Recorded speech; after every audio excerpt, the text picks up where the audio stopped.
Good evening, welcome to the Pearl Report. I'm Diana Lin. This is an unmanned aerial vehicle, or UAV, one of the toys of hobbyists that have turned seriously professional. Rising sales of UAVs signal increasing popularity. Producer Renata Reyes examines how these drones are spawning new applications in Hong Kong.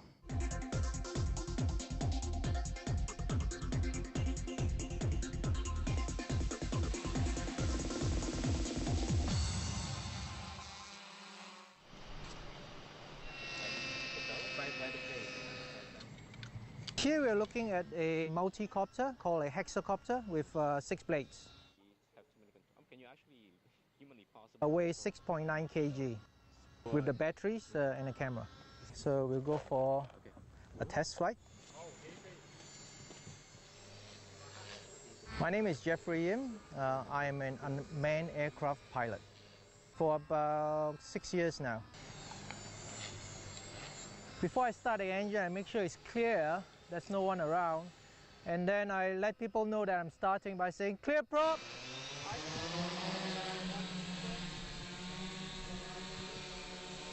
I'm lifting off to a height of around 1 meter.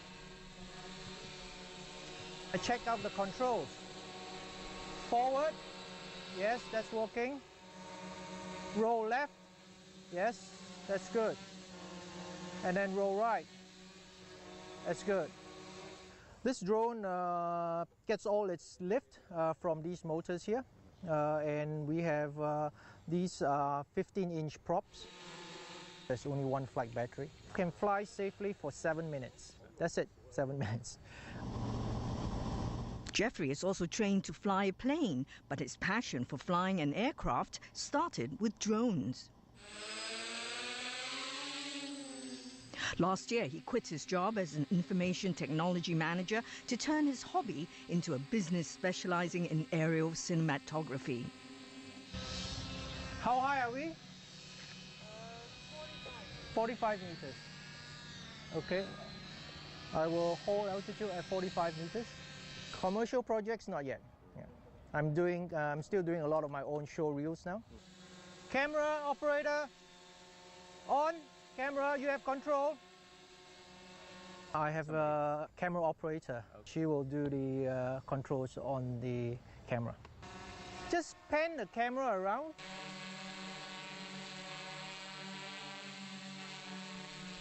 For cinematography, you want it as stable as possible. To be a stable aerial platform to take generally wide shots.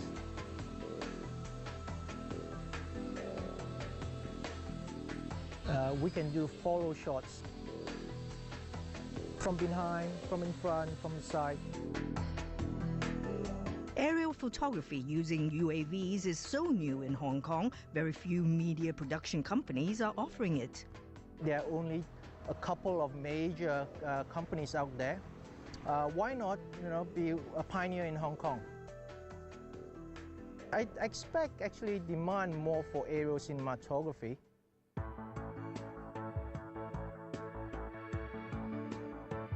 Drones have taken cinematography to new heights. My name is Richard Kimber. I'm the executive producer of a film company in Hong Kong which offers aerial filming using remote control helicopters. We're often filming in the middle of nowhere. We might be in a desert, in a jungle, down a long river. This is in the middle of the desert, very close to the athletes here. Getting inside a canyon or a gorge area here in China, flying very low across the water. Here we're flying very low across the ground at a movie set. We've been making adventure films for 4 or 5 years, and 2 years ago we started for the first time to use remote control aircraft. This is a mid-range aircraft. This one has 6 rotors. Well, the big benefit for the drones is we can take them anywhere, so you can pack them into a case, and also it's the cost. It's much more affordable than hiring a helicopter, which you might only have for 1 or 2 hours. So it gives you more flexibility to get exactly what you want, basically, knowing that you can take off and land from pretty much anywhere. 30–40% the cost of a helicopter shot. There is a helicopter services company here in Hong Kong, and I think their rack rate is around 20,000 an hour. We filmed in Chongqing. Richard's clients in Hong Kong include property developers and movie makers. The small white four-rotor aircraft, we can operate at around 15 to 20,000 Hong Kong dollars a day. The bigger aircraft, the six-rotor aircraft with a DSLR camera, is around 40,000 Hong Kong dollars a day. And we can do a 5D DSLR camera at around $55,000 a day. Unmanned aerial vehicles have come a long way since they started out as toys. A decade ago, they cost up to $50,000 to build. That is, until technology matured, thanks to smartphones. This is one of our research and development facilities. Toby works for the biggest maker of remote-controlled toy products in Hong Kong. The drone technology comes predominantly from the proliferation of cell phone technologies. Technology that miniaturized the drone's electronic flight controller and all the gizmos in it. On the green board, you would have various accelerometers, you'd have gyroscopes. If the drone or the quadcopter tipped to the side, the accelerometer would feel the difference and it would compensate by increasing power to this end and decreasing power to this end and keeping it level. They went from being about that big to being the size of a pinhead. When this board hit, it was taking a $2,000 technology and shrinking it down to about a $20 or $30 technology. So cheap and so mass-produced that people started eventually putting those into the drones. What we sell the most of would probably be your entry-level stuff, which would be about $400 US. Yeah. Quadcopters, is it? Quadcopters, that's right, yeah. 1/5 of what it cost 3 to 4 years ago. Our customers are sort of generally male. They don't consider them toys. It's a hobby. It's becoming a bigger and bigger market. It's year on year, it's doubled almost. A potential niche market big enough for this IT school to start the first such course in Hong Kong on aerial photography. Around 400, mostly men, showed up for a seminar on the course that started this March. The $9,000 program provides students a drone each with camera plus 30 hours of training on video editing to flying drones. We expect around 3,000 within a year. We already have 4 classes already and it's almost full. In this school, I'm a tutor of the course, teaching them how to control, how to take off, how to land, and how to maintain the aircraft. We are in the Kam Shan Country Park. It is a lot of open space for you to fly and practice. Under Hong Kong regulations, hobbyists don't need a flying permit if their drones are below 6 kilograms.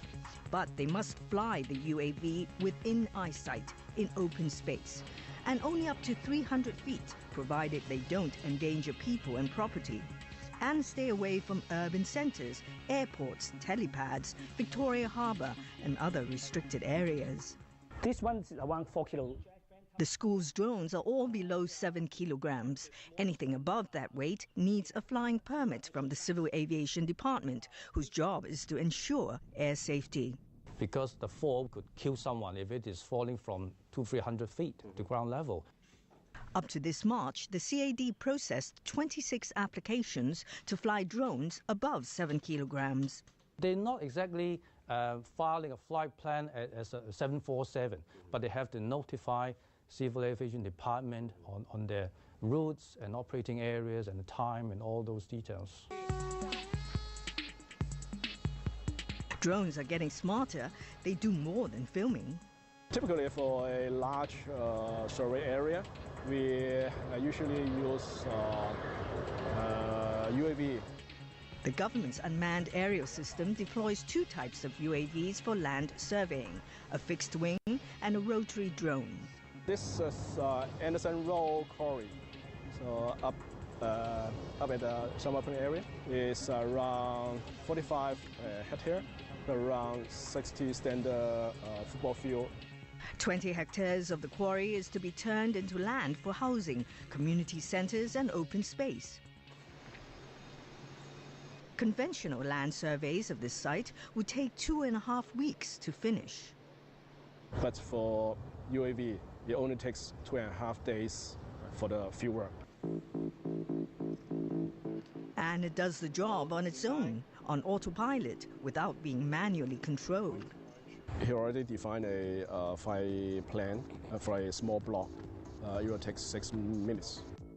The ground station can program the drone to follow a predetermined flight path guided by its GPS or global positioning system.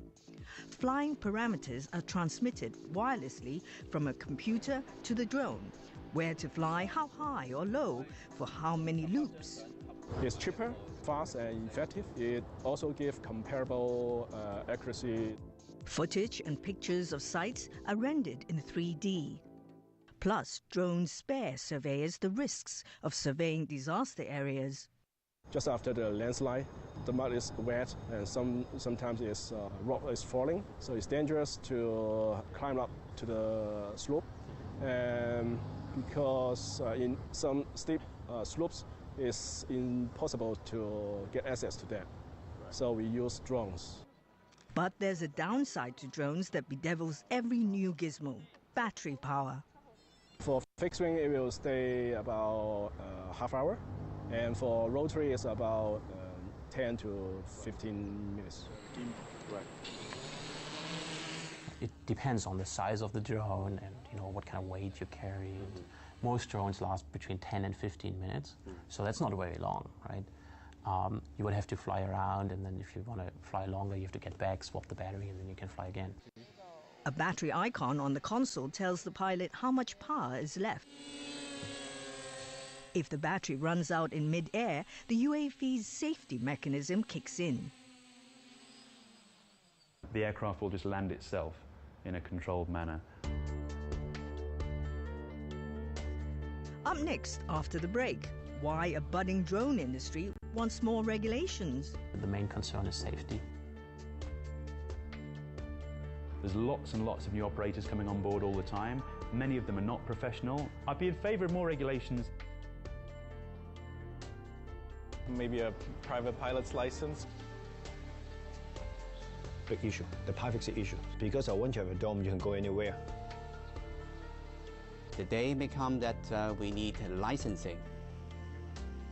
Stay with us.